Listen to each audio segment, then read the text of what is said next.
Hi, we're now at the main menu of the Android device. Now if I were to switch back to the original menus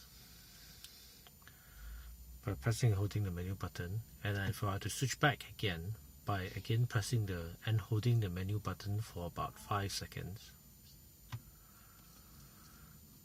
If I were to go to the navigation menu directly,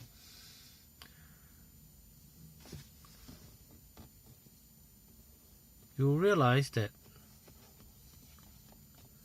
the system sound does not come through. There's no sound at all.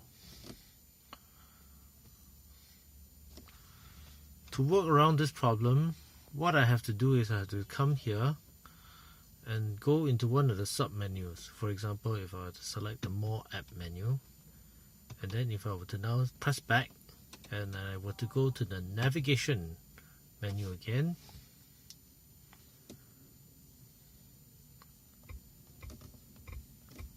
there, the system sound is able to work fine. This is the problem that I'm having.